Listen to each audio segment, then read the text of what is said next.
Okay, good morning.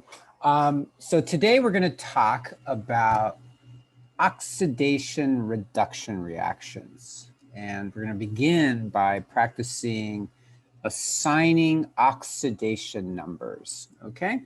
So oxidation reduction chemistry is an important aspect of nature because it involves the transfer of electrons. Electrons hop from one atom to another, from one molecule to another, or an ion to another.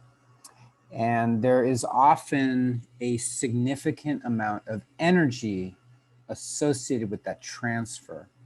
So that means that oxidation reduction or redox reactions are often associated with transfers of energy. So when you see an explosion, for example, that's usually a redox reaction or a set of redox reactions.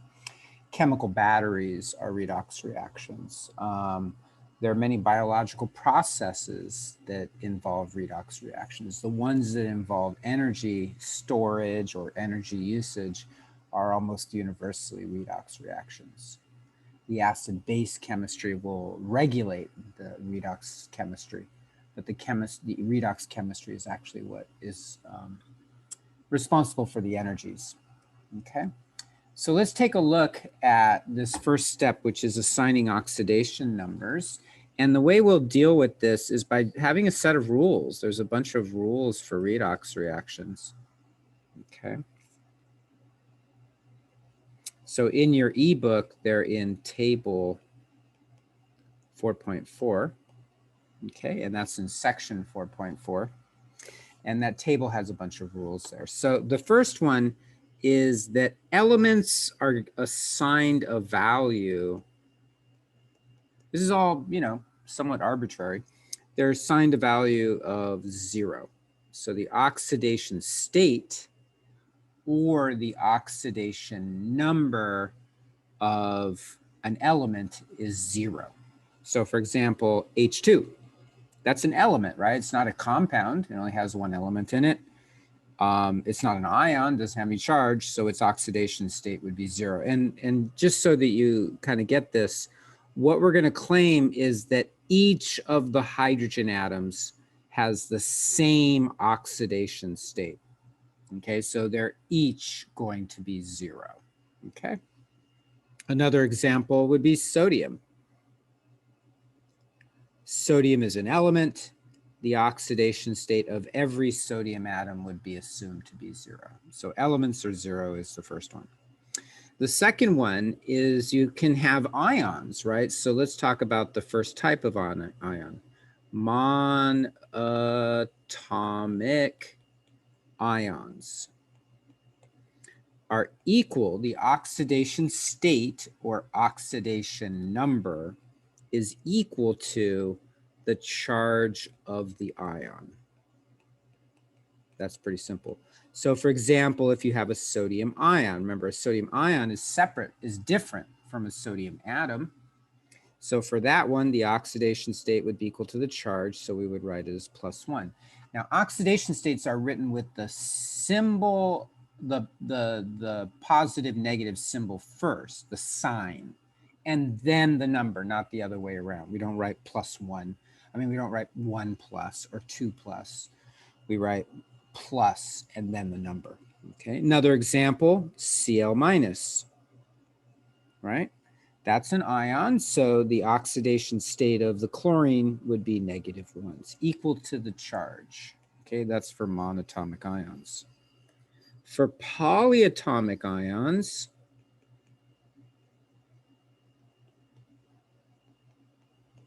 okay, the oxidation states or oxidation numbers add to the charge of the ion.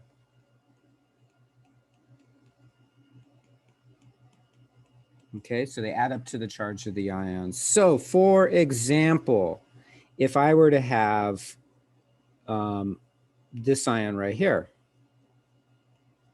okay, that's a polyatomic ion because there's more than one atom. There's 2 atoms in it and it is charged, so it's an ion. So how do we deal with this one? Well, there's 2 oxygen atoms And what we would claim is that the oxidation state of each atom has, they all have to add up. The sum of them has to equal the charge. So if you have 2 oxygen atoms, I'll write oxygen as O. They have to add up to -2 because that's the charge of the ion. So if you divide both sides by 2, you get -1. So that means the oxidation state of each of these oxygen atoms is -1. Okay, so for polyatomic ions, they have to add up to the charge, right? Now, in a sense, that's true for the monatomic ion, but for a monatomic ion, there's only 1 atom, so the charge of that atom is the oxidation state, okay? Compounds, what about a compound? So compounds are neutral. So compounds, we would say the oxidation state add to 0. They add up to 0. So for example, NaCl. NaCl is a compound, has no charge. So that means they have to add up to 0. So we're going to go over what they would be, the individual atoms, but it turns out the sodium is +1 and the chlorine is -1. So do those add up to 0? If you take +1 and -1, does it add up to 0? Yeah, it does, right? So they would add up to 0, okay? So we'll figure out next how to get that they're +1 and -1, okay? So now that's just sort of the general rules. So 1, elements are 0, 2, monatomic ions are equal to the charge of the ion, 3, all the oxidation states have to add up to the charge, and then 4, they have to add up to 0. Now let's get into the details of the specific atoms, the specific elements. So in compounds like sodium chloride and polyatomic ions, there's a set of rules. Okay, we already have the rules for the elements in the monatomic ions. We just don't really have the rules for the polyatomic and ions and compounds. So here are the rules. The first one is that fluorine is -1. The oxidation state of fluorine is -1. No matter what, you make that -1. Following that, hydrogen is +1. Oxygen is -2. And those are probably the 3 most important rules of oxidation states, but there are others as well. So that's your first step. So that would be, we're just saying that's what they are, right? So you don't have to like calculate that they are. You don't try to show it mathematically that hydrogen is +1. It is +1 by definition. We're defining it that way, okay? Now, after that, there's a second set of rules, which is that the alkali metals, these are the alkali metals, they're +1, okay? So that's pretty easy. The alkaline earth metals,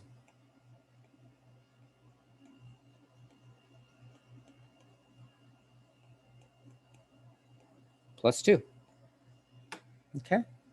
And then it turns out, like if you have those, you have the fluorine, the hydrogen, the oxygen, the alkali metals, and the alkaline earth metals, you can pretty much figure out everything else from that, okay? So let's take a look at some examples here. The first type of problem that Alex has you do is it gives you the chemical formulas of these different substances, and then it underlines one of the elements. So I'm going to underline the one that it does.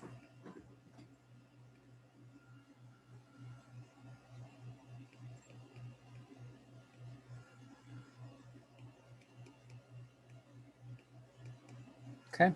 And it asks you to determine the oxidation state of that underlined element or of that highlighted oxidation state. Okay, remember, so it's going to be, it could be 0 if it's an element. It could be +1 or -1 or +2 or -2. The limits are usually all the way up to the maximum I've ever seen is +7. And the most negative I've ever seen, that's a good question, what's the most negative? I'm not really sure, maybe -3, -4. I don't think I've ever seen anything beyond -4. So somewhere in that range, okay? Oops, I wrote the oxidation state in the wrong place. Okay, so we're just doing it.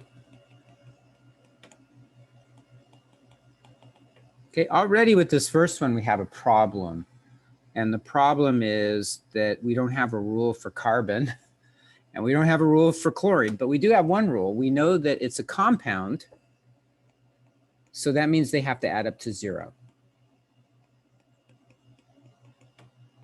Right? We said that these oxidation states of compounds have to add up to 0. So let's go back to the rules we had. Fluorine is -1. Hydrogen is +1. Oxygen is -2. And then we said the alkali metals are +1. And then we said the alkaline earth metals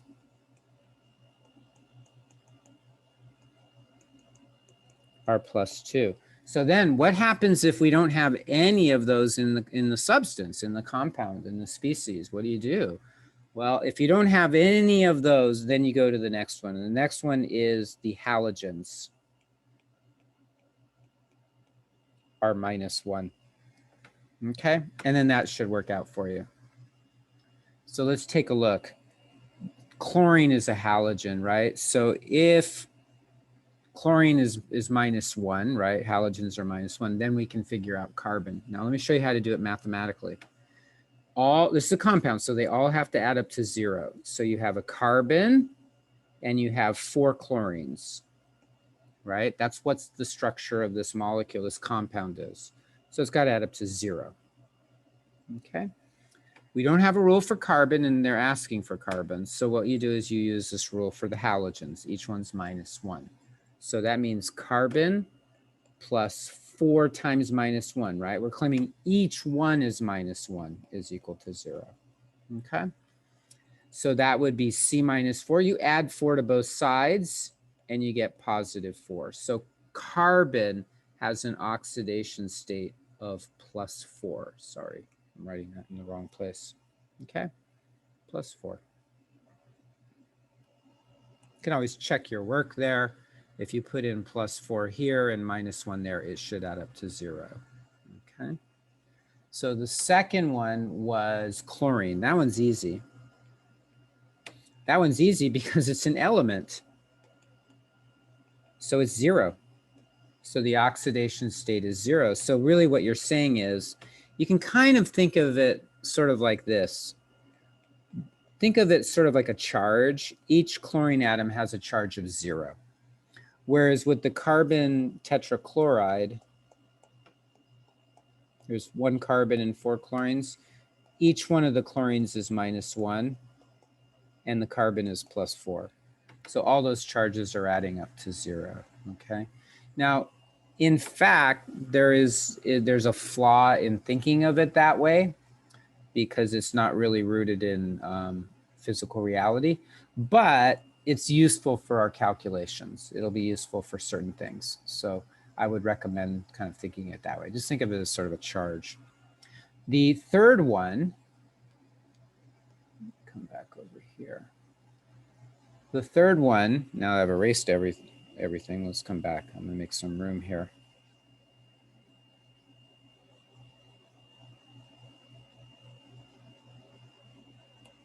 Third one's OH minus, hydroxide. And they underline the oxygen. Okay, well that one's easy because we have a rule for that. Fluorine is -1, oxygen is -2. So right there, our rule about oxygen is that it's -2. So the oxidation state of oxygen is -2. Last one is Fe+2. Okay, well that's a monatomic ion. So I'm just using those like 4 rules. Element, monatomic ion, polyatomic ion, compound, right? So iron +2, okay, it's a monatomic ion. That means the charge is equal to the oxidation state, so it's +2, right?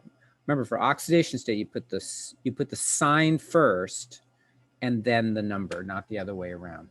For charges, we put the number, then the sign, but for oxidation states, we do the opposite. Even if it's really, in this case, you know, it's kind of referring to a very similar thing. The oxidation state is essentially the charge, okay?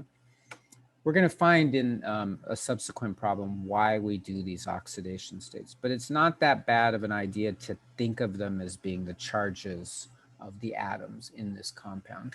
It's kind of useful. Okay, let's try another one. Typically, people have problems with the polyatomic ions, so let's see if we have any polyatomic ions here. Here's a carbonate, and they underline the carbon. Okay. I'm going to pick like 2 or 3 of these just to kind of go through them so you can see them. Cu2O, and they underline the copper. And, all right, well, mostly, you know, some textbooks will give you really hard ones. They don't actually give you particularly hard ones in this set of homework. Okay, so let's take a look at these 3. So the underlined here is nitrogen. Okay, so first, this is a polyatomic ion.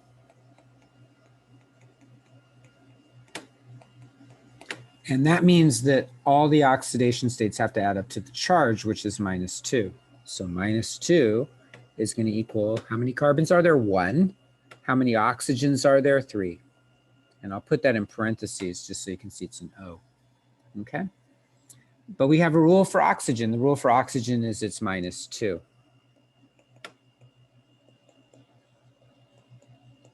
And then you just go through the algebra, right?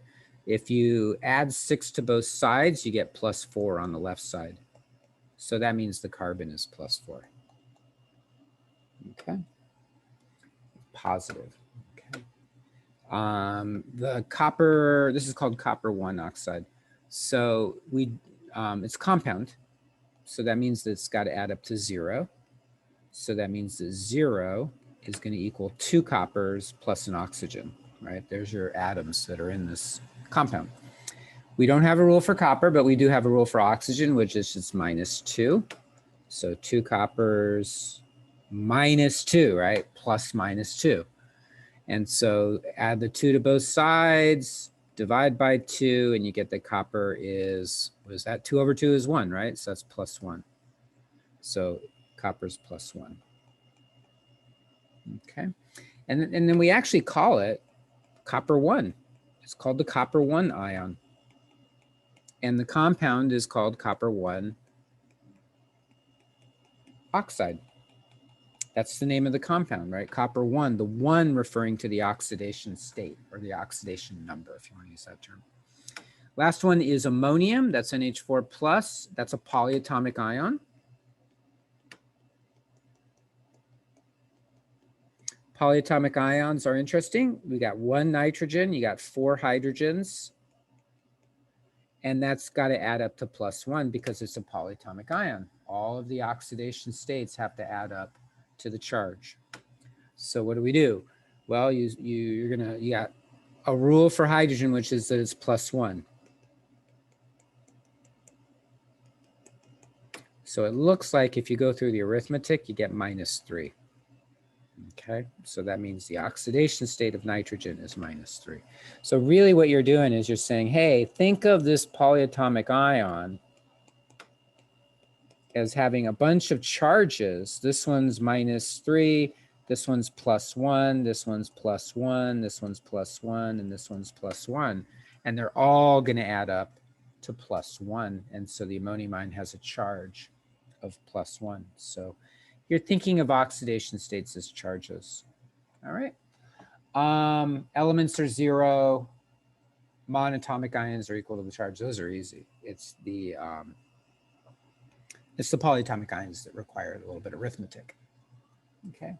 So now let's get into the next step, which is recognizing reduction and oxidation. Okay. So for this one, what I'm going to do is I'm going to put this up on the screen just so you can see it, because it's really a lot in there, right? There's a lot of information. So it's a little table here. So for this one, there are 4 separate reactions that are shown, right? You got 4 separate reactions that are shown. These are all redox reactions, okay? So you don't have to worry about them not being redox reactions. For each chemical reaction listed in the table below, decide whether the highlighted atom is either getting oxidized or reduced, okay? So this is something you want to make sure you have written down somewhere. If an element is getting, or an atom is getting oxidized, that means its oxidation state is going to become more positive or less negative. Okay, so oxidation, it becomes more positive on the product side. Okay, or the same thing is more positive is less negative, right? That means the same thing. If it's getting reduced, it's becoming less positive or more negative. So that's something you want to have, you know, written down, which is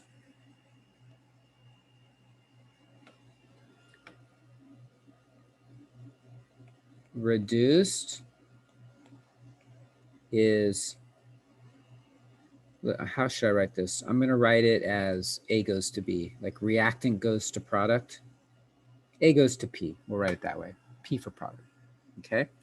If it's getting reduced, it's less positive on the product side, or another way of putting that is more negative. Okay. If it's getting oxidized,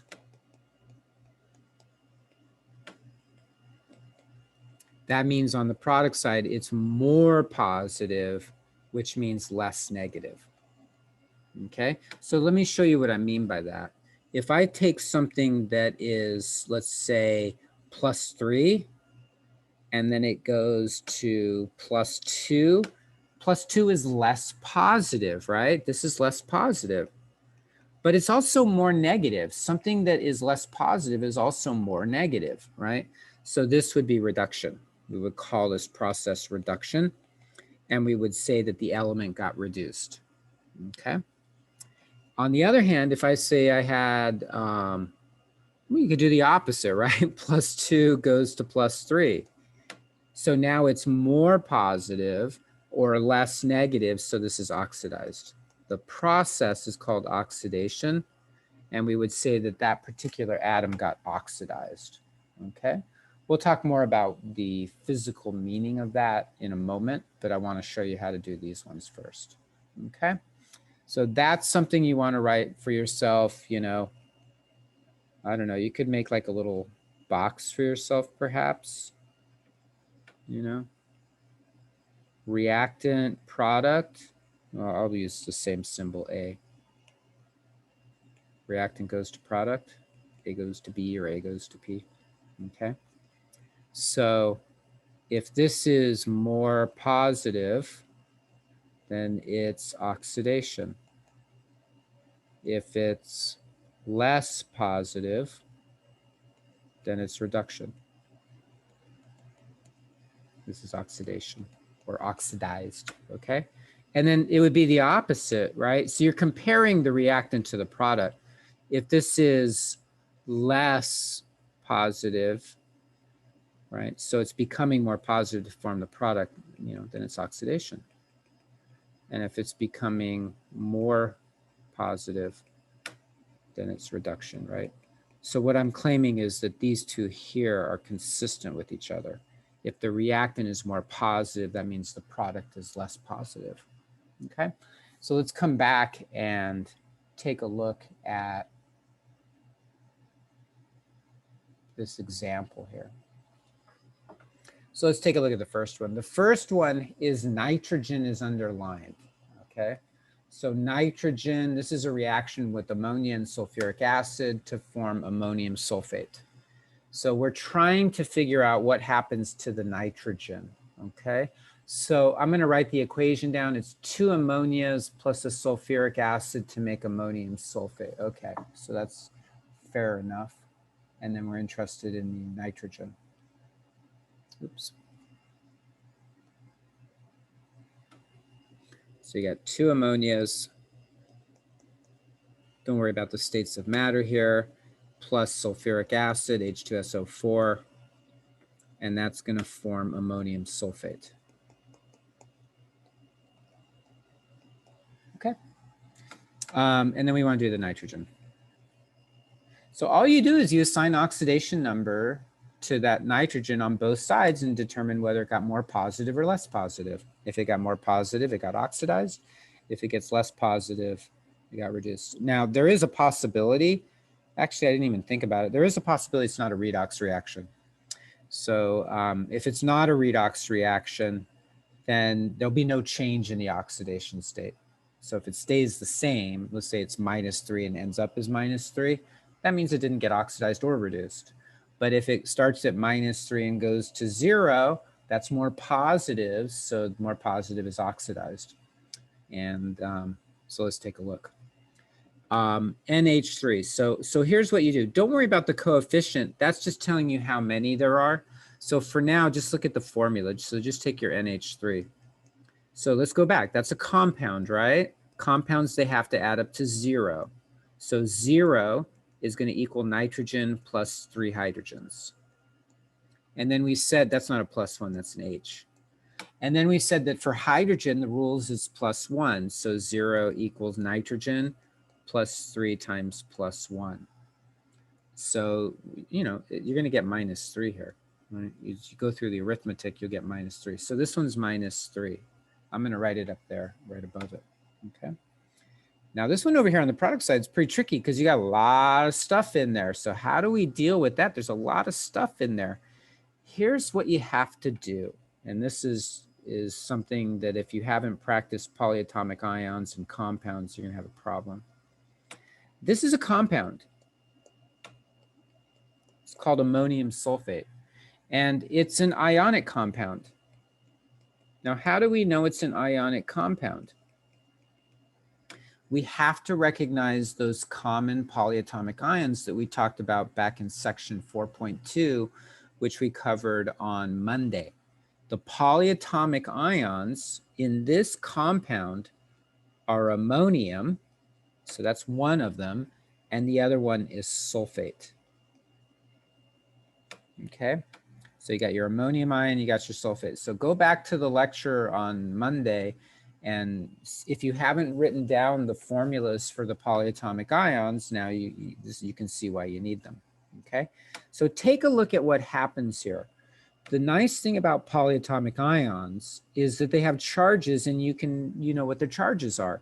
So the ammonium is +1, right? So what does that mean? Since that's a polyatomic ion,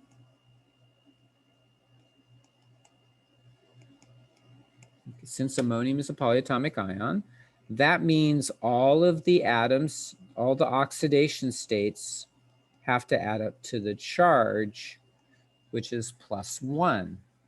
Okay, that's your charge. So hydrogen, we have a rule for that. It's +1. So what do you get? You get -3 again. Nitrogen's -3. And then you say, wait a minute, but there's 2 of them. So what do we do with that 2? Not a problem. NH for 2 means that you have 2 of them, right? They're both +1. So each one is going to be the same, right? They got to be the same. So it's not like one will be -3 and the other one will be -2. It's the same substance, so they'll each be the same. So what happened? The nitrogen did not change at all. It started as -3 on the reactant side. It ended as -3 on the product side. So not oxidized, not reduced. Okay, so it's neither. So what happened? This is just what we would call a combination reaction. We talked about that yesterday. Combination reaction. So a combination reaction can be a redox reaction. We'll talk about that, but it doesn't have to be. This is just a simple combination reaction. There is no change in oxidation state for the nitrogen. Now, to be complete, you would go through and see if the sulfur changed. But it turns out the sulfur didn't change either. The hydrogen didn't change. The oxygen didn't change. Nothing changed in there. So it's just not a redox reaction. So you just indicate that it's not either, okay? So let's try one of the others. A second one there was 4Ki plus 2CuCl2, copper chloride, goes to 2Cui and I2 and 4KCl. Okay, so you got 3 products. So in this particular problem, they want you to do the copper. So they underline the copper. So actually, they don't actually underline it. What they do is they change the color. So let's do that. So it's copper. So it's the red one. Okay, so we want to do the copper here. So that means we don't need to worry about what's going on here. That's not important. We don't need to worry about what's going on here. That's not important for this. We just need to figure out what the copper is. So let's start on the reactant side. So you've got copper chloride, so CuCl2. That's a compound.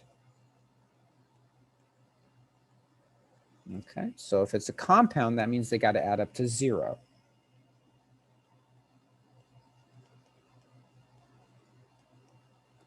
Okay, I'm putting the chlorine in parentheses just to indicate that it's 2 of those.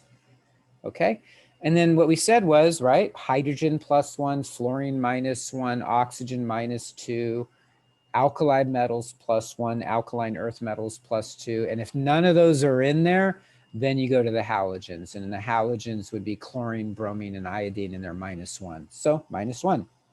So 0 equals copper plus 2 times -1. And so you get that the copper is +2. Okay, so now I'm just going to write it up here just so I have it noted for myself, +2. And then you come over here. Again, you don't need to worry about the coefficient. That's just telling you how many. So now you got CuI. Again, that's a compound. So that means they got to add up to 0. In this case, there's only 1 copper and 1 iodine. Again, there is no hydrogen, oxygen, or fluorine. There's no alkali or alkaline earth metals. So that means you got to go to the halogens. Halogens are -1. So 0 equals copper plus a -1. Oops, not 2, 1. So add 1 to both sides, and you get +1. So copper went to +1. Okay, something happened, right? The copper changed 2 to 1. And now you ask, is it becoming more positive or less positive? It's less positive. Less positive is the same as more negative, right? So you can use either terminology. Less positive is reduction.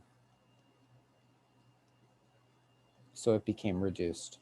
So the underlined element in this particular problem is reduced. Okay. Let's try the third one. The third one is a little simpler. The third one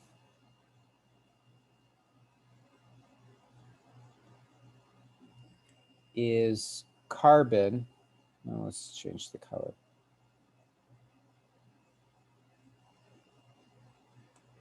Carbon plus oxygen to form carbon dioxide. Okay, carbon is the underlined one right there. Oh, so let's make that one red.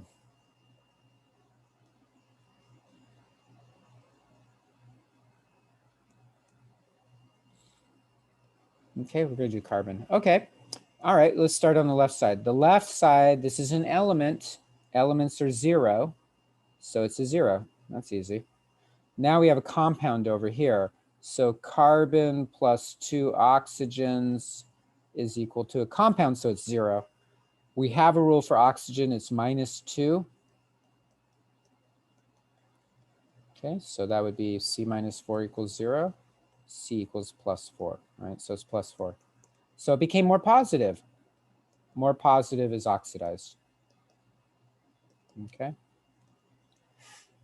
The old terminology of oxidation reduction is really referring to how many oxygens the substance has. So in a sense, what you would say is the carbon has more oxygen over here, so it got oxidized. Oxygen, oxidized. So if something gains oxygen, it's oxidized.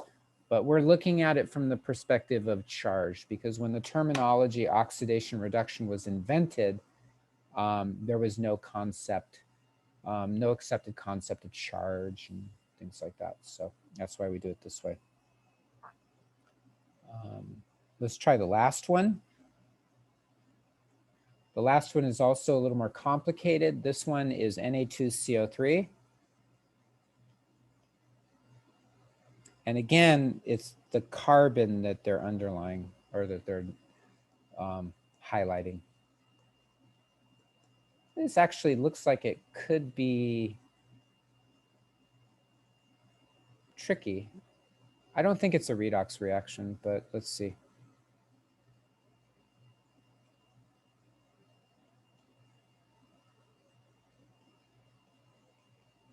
I think it's really not a redox reaction, but let's see. Okay, so it's the carbon they want us to do. So I'm just going to change that.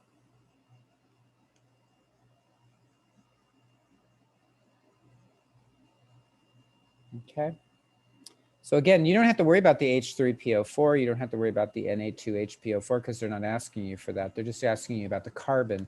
So there's only two substances that we need to worry about. So let's try this one. That's a compound, Na2CO3. So it's 2 sodiums plus a carbon plus 3 oxygens. So I'll write it as in parentheses. It's got to add up to 0. Okay. So what's it going to work out to? Well, you got 3 elements in here. We're trying to find the carbon. Alkali metal, that's easy. 2 times plus 1. Oxygen, that's easy. 3 times minus 2. And then it's just a matter of going through that. What is that? Minus 6 plus 2 is minus 4. Add 4 to both sides and you get carbon is plus 4. So actually it looks like it's not going to change. That's probably the highest value that carbon can exist as. I haven't seen any higher values. That's a very high oxidation state, plus 4. Now let's do it on the right side. Let's do the carbon dioxide, CO2. It's a compound again, so it's got to add up to 0. We have a rule for oxygen, which is that it's minus 2. Okay, I'm putting a little line through the 0 so that you know it's not an O, but it's a 0. Okay, so add 4 to both sides and you get plus 4. So it looks like it stayed the same, right? So this is a highly oxidized form of carbon, is plus 4. So actually, but it stayed the same. That's the key, right? If it became less positive, that's reduction. If it became more positive, that's oxidation. It didn't change at all. So it's neither oxidized nor reduced. Okay. So what kind of reaction is this? That's an interesting question. I guess, you know, actually, I think it might be called a metathesis reaction. I have to look this up. Okay. So that's a good question. What type of reaction is that? It's not an acid-base reaction. It's not a precipitation reaction. There is some decomposition taking place there. I have to look that up. So, but it's not a redox reaction, that's for sure. Okay. All right. So let's take a look. Oh, I do want to, before we get into identifying oxidizing and reducing agents, there are a couple of kind of what I'll call exotic materials or exotic oxidation states. Right. Remember, states is the same thing as numbers. Okay. And for hydrogen, you know, as we said, it's usually plus 1, right? But there is a form of hydrogen where it's minus 1, and that's called a hydride. So it's essentially acting like a non-metal. So for example, if I take lithium and I combine it with hydrogen, you get lithium hydride. So how, you know, it's minus 1, it just happens to be minus 1. So how do we deal with that? what you do is if it's combined with any of the alkali metals,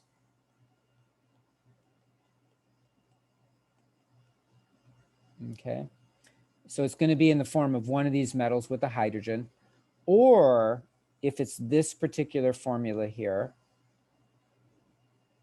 okay, I'm sorry, it's not. I don't know why I said that. I was getting confused with something else. So if it's one of these alkali metals, okay. In theory, I guess it could also be one of these. It could be like BeH2. So that would mean beryllium, magnesium, calcium, strontium, and barium. So that's the group 2 metals, right? So there's your alkaline earth metals. So if it's with either group 1A or group 2A, then it's going to be a hydride. So it'll be written this way. You write it as the metal and then the hydrogen. So MgH2. So it's acting like a negative ion, like an anion. It's an interesting material. It's called a hydride. And then the one is for oxygen. So there's, remember oxygen's usually -2. Oops. But there's something called a peroxide where it's -1. Actually, one of the examples I did earlier, we did one of those peroxides. So how do you know it's a peroxide? Typically, it's this formula right here. This is called hydrogen peroxide. Okay. There are other peroxides. So for example, you could have CH3-2O2. This is called methyl peroxide, but this is the most common one. If you go into organic chemistry, you'll look at stuff like that. But in general, oxygen's -2 unless you have hydrogen peroxide. And in general, hydrogen is +1 unless it's combined with a group 1 or group 2 metal, alkali metals, alkaline earth metals, then it's a hydride and it's -1, okay? There you go. Okay, so that's just an aside. What I want to do now is, oops, take a look at identifying oxidizing and reducing agents. So now we're identifying the agents.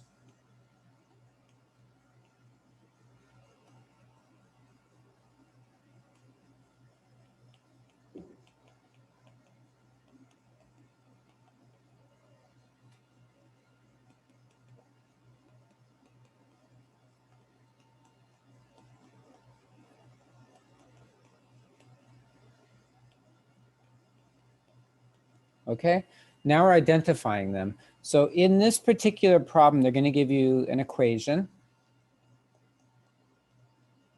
So it's kind of like, the format of the problem is sort of like what we were just doing. But in this case, they're going to ask you, is it a redox reaction? I'll abbreviate reaction with RXN. Is it a redox reaction? So yes or no. And then you have to identify the reducing agent and the oxidizing agent.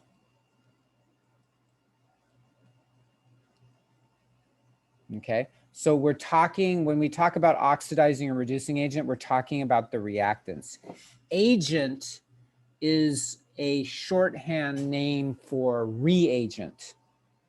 And reagent means reactant. So we're talking about the reactants, not the products. Which one is the reducing agent? Which one is the oxidizing agent? Okay, now here's what's tricky about this.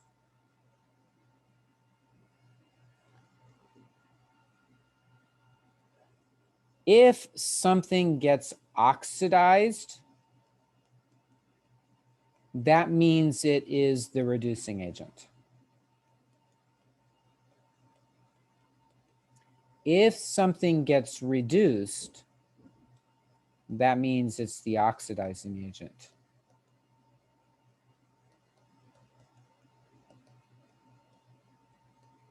Okay.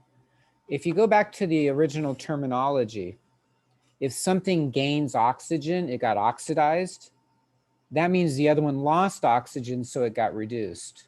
So the one that got oxidized reduced the other one. So it's the reducing agent. So the term reducing agent it's kind of like a verb, right? It's the active party. So what is the party that reduced the other substance? When it reduces the other substance, it gets oxidized, right? So it's like, you know, you could lend money to someone, or you could borrow money from someone. So the borrower is the one that's taking the money, right? Accepting the money. But the other person is the lender. Okay, so the lender lost the money, right? Or gave the money. They didn't lose the money. They allowed the borrower to borrow the money. The borrower gained the money, right? So, you know, the opposite is happening to their bank accounts. The lender has less money in the bank account, and the borrower has more money in the bank account, okay? So oxidized is the reducing agent, reduced is the oxidizing agent. So that's pretty straightforward. So let's come back to that problem. It's CO plus H2O goes to CO2 plus H2. So each of these are reagents. These are reagents or agents. We'll call them agents. So carbon monoxide, CO, is an agent. H2O is an agent.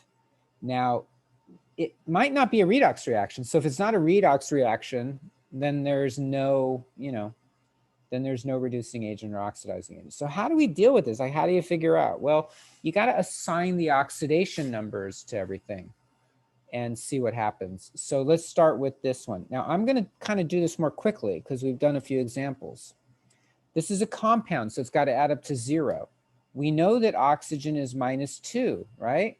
So the carbon is going to have to be the opposite of that, +2. The only way to get -2 to 0 is to have a +2. So it's kind of easy, right? Carbon is +2, oxygen is -2. And then we come over to the water. Well, that's hydrogen and oxygen. That's easy because hydrogen is +1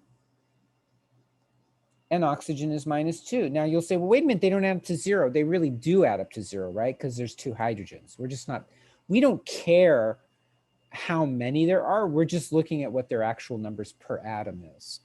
And then we come over to CO2. Now we did that earlier, right? It's a compound, oxygen's -2. So 2 times -2 is -4. Carbon's got to be the opposite. It's got to be +4. Okay. Okay. Now we know something happened, right? This is an element over here. Elements are 0. So hydrogen is 0.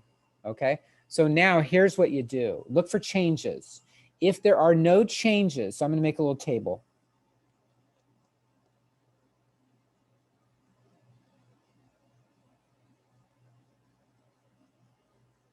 So reactant, product. I think this is a nice way to do it. Carbon as a reactant was +2, but as a product, it was +4. Okay. Hydrogen was +1. As a product, it was 0. Oxygen was -2 in both cases. Luckily, it was the same, right? And then it was -2 as a product. No change, right? Okay, so what happened? Now we look at changes. Looks like the carbon became more positive. And remember, when something is more positive, that means it got oxidized, right? Hydrogen became less positive, so it's reduced. Okay, so that's what happened to those elements. Then you say, okay, remember that the one that got oxidized is the reducing agent. So this is the reducing agent. And the one that gets reduced is the oxidizing agent. Okay, so it looks like the carbon was the reducing agent. The hydrogen was the oxidizing agent, but just be careful. It's not, you don't add carbon to the reaction. You don't add hydrogen to the reaction. You add carbon monoxide to the reaction and you add water. So the whole compound is the agent. So carbon is in carbon monoxide. So that means that carbon monoxide is the reducing agent. CO. And the water is the source of the hydrogen, so that means it's the oxidizing agent. So it only refers, the term agent only refers to the reactants, not the products. Okay, let's take a look at a second one. So the second one is S8, and we're going to react it with 4Pb, and that's going to become 4PbS2. Don't worry about the states of matter for this type of problem. We also really don't need to worry about the coefficients. That's just telling us how many. That does become important when you're quantifying things, but we're not going to do a whole lot of that in this course. Okay, so let's start with the sulfur. It's an element, so it's 0. This is an element too, Pb. It's just an element, so it's 0. And then, okay, now we have this weird problem. I didn't give you anything. How do you solve PbS2? Well, again, this is an ionic compound. Okay, it's got a metal and it's got a non-metal, right? Pb, and then you got your S2. So there's your metal and your non-metal. So how do you deal with an ionic compound? So you go back to your group 7A, fluorine, chlorine, bromine, and iodine. These are -1. 6A, oxygen, sulfur, selenium, tellurium, -2. 5A, nitrogen, phosphorus, arsenic. 4A, carbon, silicon. So now, since we don't have anything else to fall back on, we don't know that there's no hydrogen, oxygen, or fluorine, or alkali metals, or alkaline earth metals. You fall back on this. So you say sulfur is -2. So that means, let me write this out, PbS2. So 1 lead plus 2 sulfurs has got to equal 0. It's compound. Pb plus 2 times -2 is 0. So Pb -4 is equal to 0. So Pb is +4. Okay, so -2 plus 4. So if all else fails, you just go back to your rules of ionic compounds. Okay. So now what happened? It looks like the sulfur went from 0 to +2, right? So let's come back. Let's make a table again.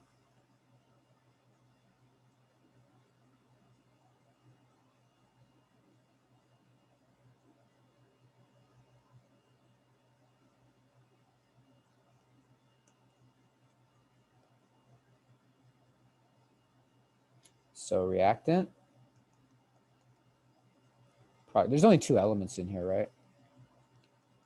So sulfur and lead. Okay, I put the lead first, but that's fine. So lead went from 0 to +4, right?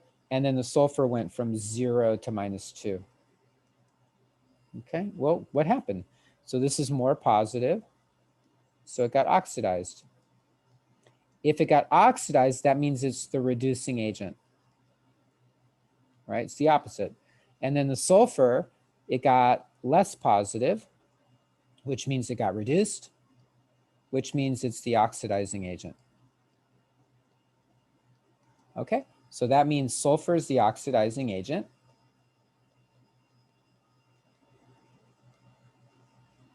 And lead is the reducing agent. So it's kind of interesting because there's no oxygen in here. The terminology oxidation reduction really goes back to oxygen. But by looking at charges, we can modify this and actually be able to deal with elements that don't include oxygen or reactions that don't include oxygen. Okay. Let's look at one more. I think they give you 3 in this. So let's look at the last one, NaHCl plus, I'm not going to do that one because that one, it doesn't change. I want to show you one where they actually do change. Oops.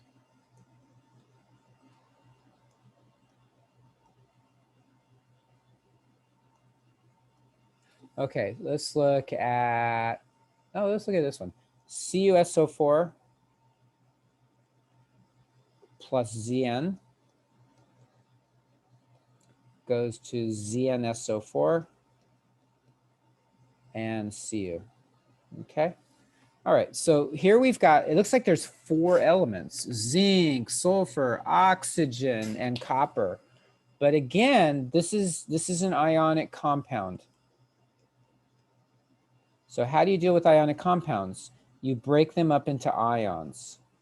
So this is sulfate.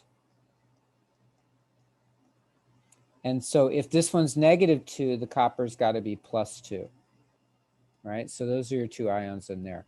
Same thing here. It's an ionic compound. Polyatomic ions. Sulfate is -2. If it's -2, the zinc's got to be +2. Okay. Now, why is that helpful? Like, why doing that is helpful? First of all, you wouldn't be able to figure out what they are unless you put in -2 for oxygen, but then you wouldn't know what sulfur is because it's connected to zinc. But if you think of this as an ionic compound, that allows you to figure out what everything is, right? Now, take a look at what happens. See how this is sulfate, SO4 minus here, and sulfate, SO4 minus here, -2. There's no change there. Nothing happens. So you can just get rid of those altogether. There's no redox with those.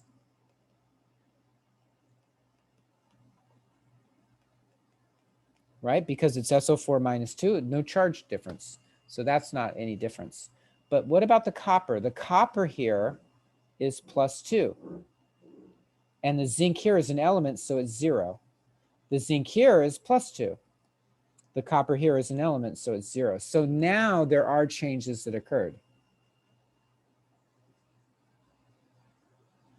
Okay, so you got copper and you got zinc. We don't have to worry about the other elements, the sulfur and the oxygen. So copper went from +2 to 0. Zinc went from 0 to +2.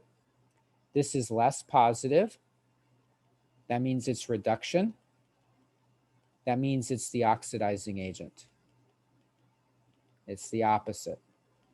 This went from 0 to +2, so it's more positive. So that means it's oxidation, which means it's the reducing agent. Okay, so that means the copper is the oxidizing agent and the zinc is the reducing agent. So I'm going to write under here, reducing agent.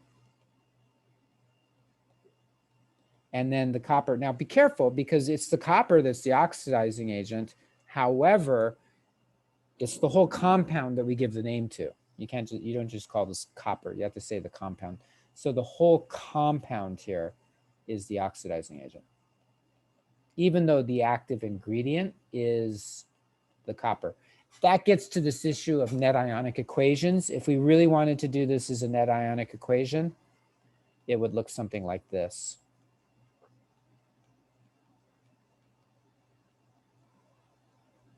Right?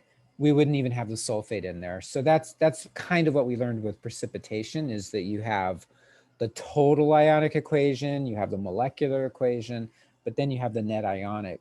So same, kind of a similar thing here. The sulfate is part of the copper, so the whole thing is the oxidizing agent, but the net ionic equation would show us that it's the copper that's the active ingredient. Okay, that's the reagent that's actually doing the chemistry.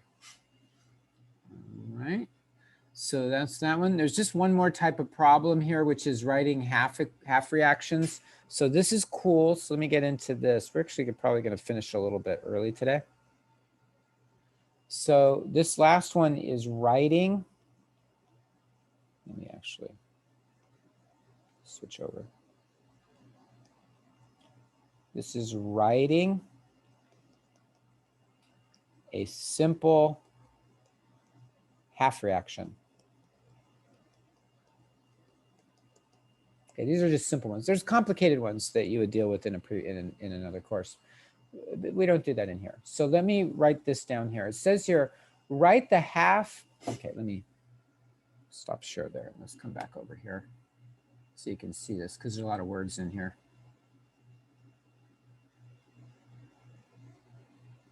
Okay, so write a balanced half reaction describing the reduction of aqueous hydrogen cations to gaseous dihydrogen. Okay, ooh, that sounds tricky. So really we have to be able to convert these words into symbols, okay? And then we have to do the chemistry, okay? So the first thing is sort of translating what they mean. So here's what you do. The reduction of aqueous hydrogen cations to gaseous dihydrogen. When you see the word to in this context, that means becoming. Something is turning into. So the aqueous hydrogen cations are being turned into gaseous dihydrogen, okay? So let me write that as an equation.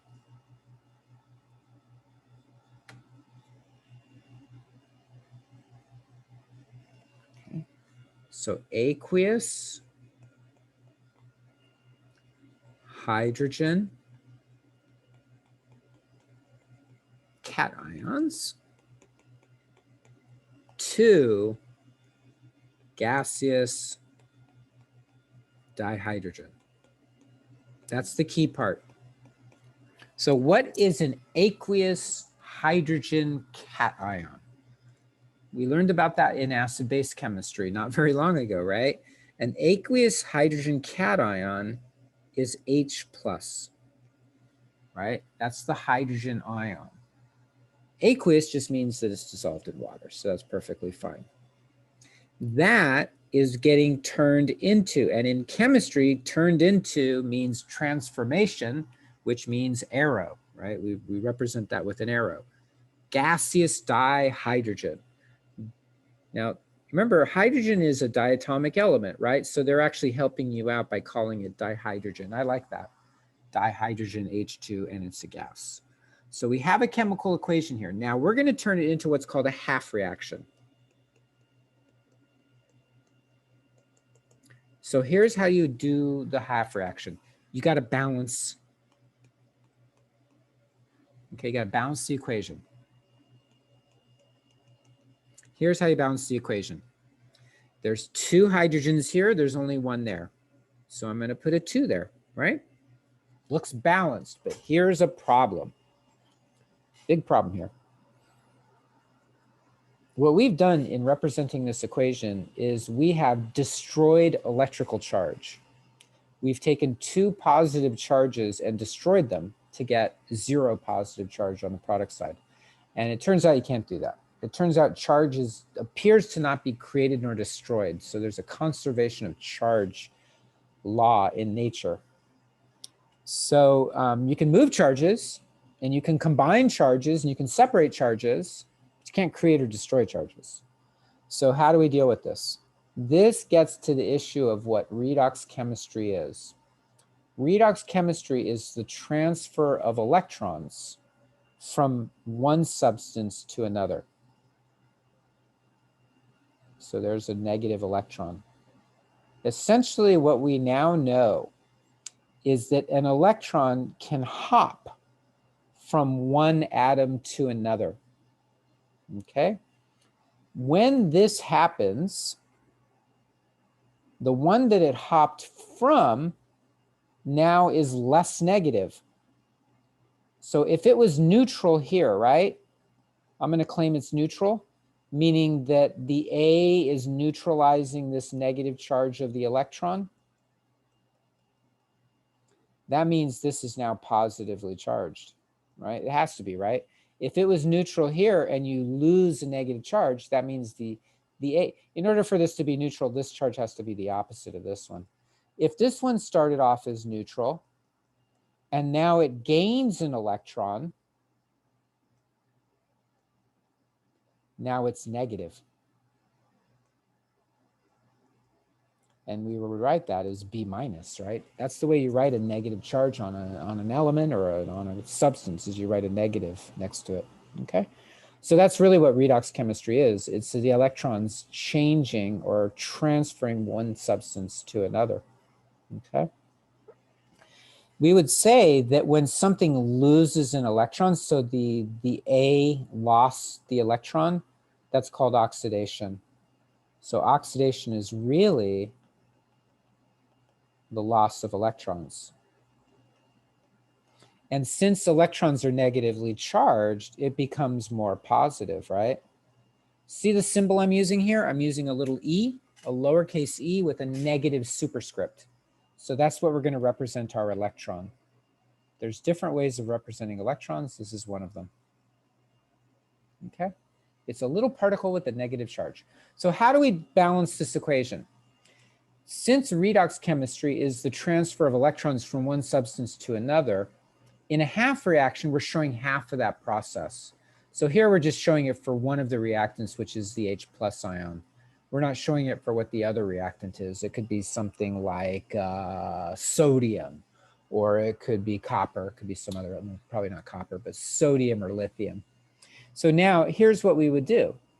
We add electrons to the more positive side. Why? Because we want to have the same charge on both sides. That's called conservation of charge. So the more positive side is positive. So if you add two I'm sorry, there's not much room in here. I guess I'll just write it small. If you write 2 electrons here on the left side, look what happens. You have 2 electrons, each one is -1, so that's -2. You have 2 positive charges from the hydrogen ions, that's +2. -2 and +2 is 0, right? So that means overall here it's 0. Already it's 0 over there, that's neutral. So now you have your balanced equation. So the redox chemistry, the half reaction should include electrons on one side or the other. You put the electrons on the more positive side. So because the more positive side is positive and you're trying to make it, the same as the other side. Okay. It is considered poor form to subtract electrons from either side. So don't do, don't do this. Don't do 2H plus goes to H2 minus 2 electrons. We don't subtract electrons. You add to the more positive side. Okay. So let me show you another one.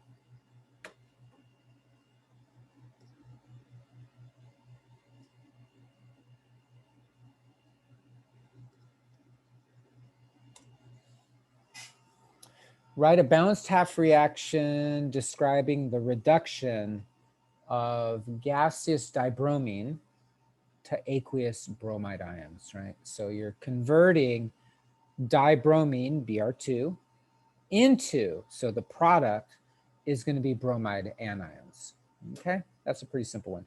Now it actually tells you it's reduction, and reduction is the gain of electrons. So that actually tells you what side the electrons are going to be on, and I'll share that with you in a moment, but let's go through it.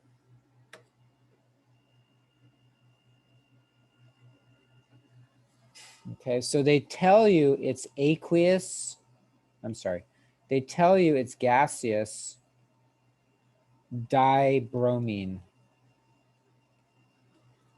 to aqueous bromide ions. Okay, let's come back. Group 7A, fluorine, bromine, iodine, fluorine, chlorine, bromine, and iodine. Those are all -1, right? 6A, O, S, Se, Te, -2. 5A, nitrogen, phosphorus, arsenic, -3, right?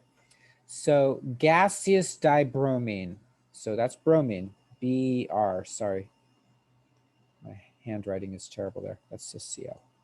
So bromine, gaseous, di, Br2. Remember, it's one of the 7 diatomics. So if they just said gaseous bromine, you would still want to put Br2 because it's one of the 7 diatomics, gaseous. Gets converted into aqueous bromide ions. So bromine is in this column. So the bromide anion, aqueous, okay? Now they tell you it's reduction. So there's a quick way to tell where side the electrons go to, but I want to show you how you can figure it out yourself in case you do a problem where they don't tell you. So there's 2 bromines on this side, so we put 2 on that side. So now that's balanced. But you've got 2 negatives, right? Each one of those is negative. This one doesn't have any charge. Which side's more positive? This side's more positive. This side's less positive. You add electrons. You add look at the difference in charge, 2. So you add 2 electrons to the more positive side.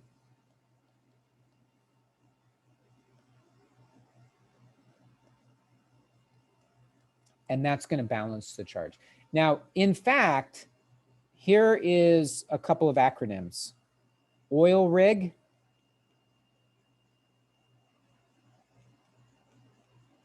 So oxidation is loss of electrons. Reduction is gain of electrons. So they said reduction, which means reduction is gain. See how you're gaining electrons, right? In a chemical equation, there's an implied directionality. The arrow's pointing toward the finish line, right? So start to finish. So if the electrons are on this side, they're getting gained. If they're on this side, they're getting lost, right? So in any case, it says reduction, but you can figure it out because they're being gained. They're on the reactant side. Okay, so reduction is gain of electrons. There's another one, which is LEO, GER. So it's loss of electrons is oxidation, and then gain of electrons is reduction. Okay, that's Leo, the lion goes grr, he's growling, grr, right? So if it's loss of electrons, the electrons are going to be here. If it's on the reactant side, that's going to be gain. That's gain, so that's reduction, okay? So, you know, you can see they're on that side, so it is, in fact, reduction. But in that particular problem, they, you know, in these problems, they actually tell you it's reduction or oxidation. But that's nice, but a lot of times people don't do that.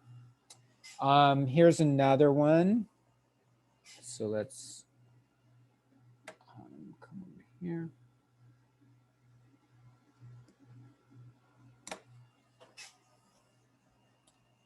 That one's exactly the same, so let's do another one. Oh, here, I like this one. This is a good one.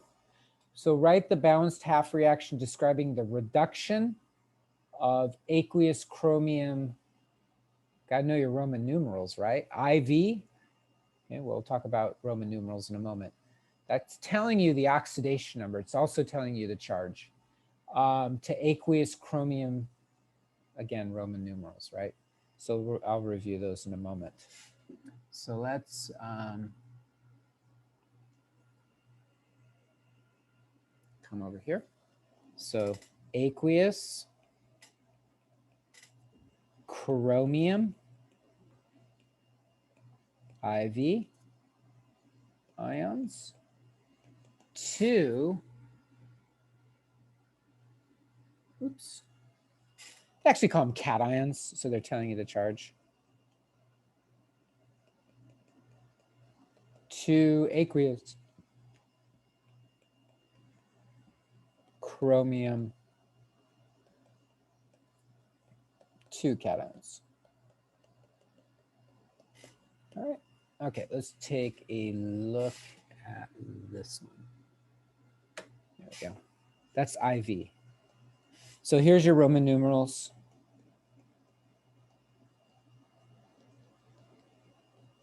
This is 1, 2, 3,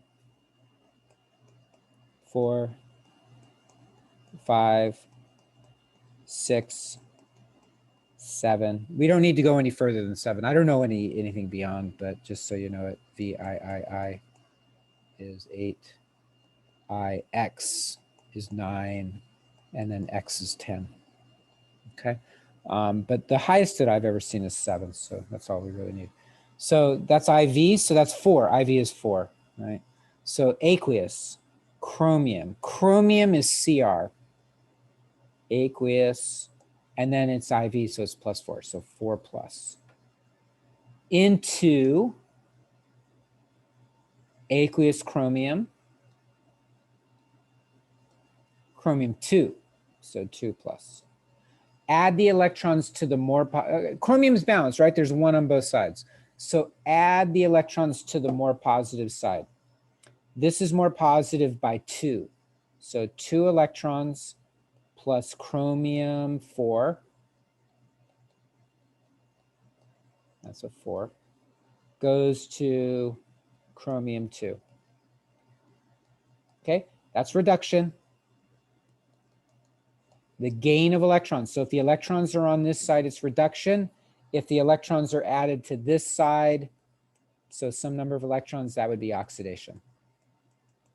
Because you're losing the electrons. The electrons are being ripped off of the atom or the ion. Okay. All right. These are all pretty. Oh, actually, there was one. I'll do one more. I'll do an oxidation. Okay. So let's come over here.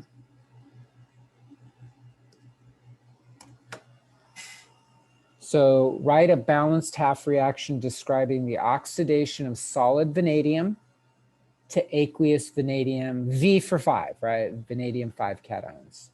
So this one's oxidation, right? So that means the electrons will be on the product side.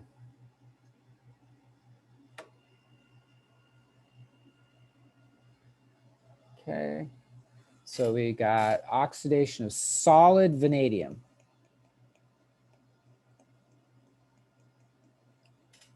to aqueous vanadium V for 5 cations. Okay, so vanadium is V, solid, getting converted into aqueous vanadium, so V aqueous, and then it's vanadium 5, so 5 plus.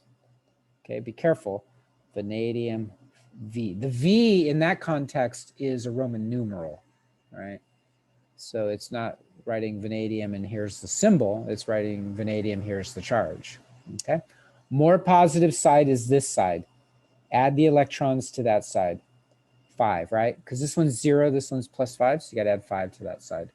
That's a half reaction, okay? And now, what will we say out of that? Well, let's see. We got our oxidation. Oxidation's on this side, so that tells us it's oxidation, right? You can also, look at it from the perspective of oxidation numbers, right? If this one started at 0 and this one went to plus 5, it became more positive, so it's oxidation, right? So that also kind of tells you what's going on there. And there you go. Now, in practice, what happens is the two half reactions join up. So you have your oxidation half reaction and you have your reduction. Okay, so for example, we might have V goes to V plus 5 electrons. That's your half reaction. But then it might be combined with copper. So it might be copper plus 2 electrons goes to copper, right? So you don't have one in the absence of the other. There's an oxidation half reaction and a reduction half reaction. And so those two go together. It's also important to note that we cannot create nor destroy electrons. So if we only have 5, or if we have 5 here, the vanadium lost 5 electrons. But we have 2 here, that means the copper gained 2 electrons. That can't be, it can't work out that way. You can't have the loss of 5 and the gain of 2. It's got to equal. The electrons have to be equal. So how do we deal with that? Stoichiometrically. We multiply both of these half reactions by the smallest possible number so that they're equal, meaning the electrons here has to be equal to this. So the lowest common factor of 5 and 2 is 10. So if we multiply this one by 2 and we multiply this by 5, that will give us 10 electrons for each. So overall then you'd have 2V goes to 2V plus 5 plus 10 electrons. So that would be your oxidation. And then your reduction, you'd multiply this by 5. So 5 Cu2 plus plus 10 electrons goes to 5 Cu. So now it makes physical sense. The electrons that the vanadium is losing is equal to the electrons that the copper is gaining. And notice you need 2 vanadiums for every 5 coppers, right? It's a 2 to 5 ratio. So what do? You add them together. You add these two half reactions together. So when we add reactions together, we take everything that's on the reactant side for both equations. So 2V plus 5Cu2 plus 10 electrons. And then we take everything that's on the product side for both and we add those together.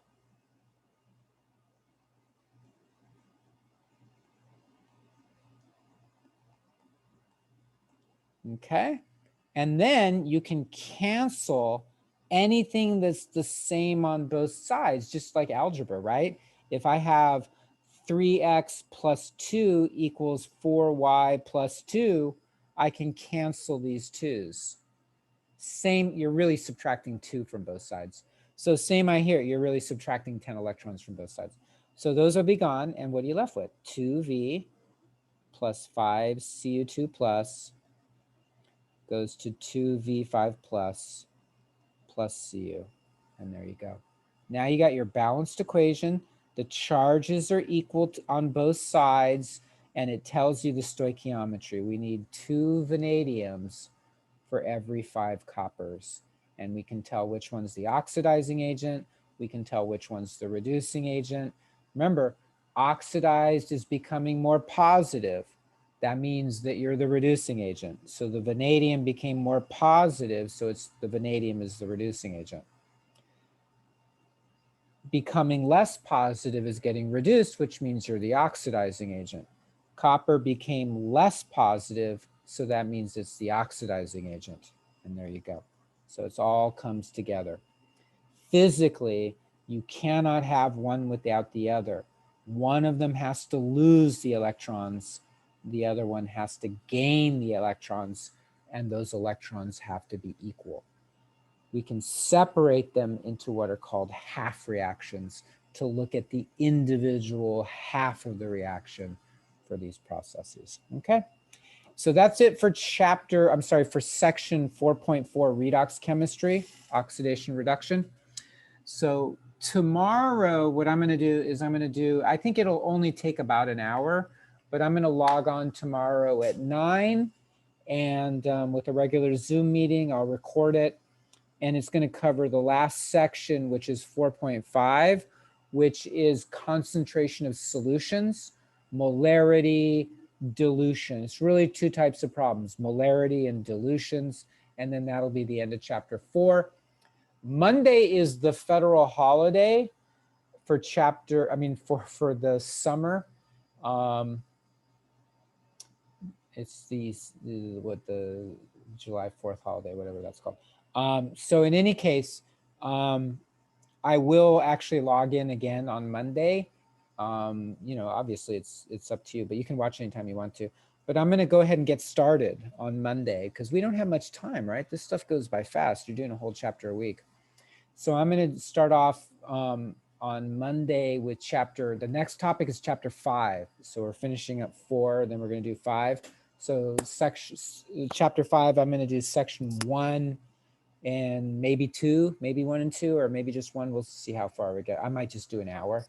But I'll start on chapter 5. So if you are looking for videos to watch over the next week, you'll have them coming in. So 1 tomorrow to wrap up chapter 4, and then 1 on Monday to start chapter 5. Okay. Great. So have a great weekend finishing this stuff up. Remember, Sunday night is the big deadline for everything, right? So your chapter 4 homework is due, your exam is due. And then, those of you in the Tuesday lab, you've already done the lab, but for those of you that are doing the distance lab, your second lab is going to be due Sunday night. So make sure you get all that stuff in, and have a great day. Au revoir.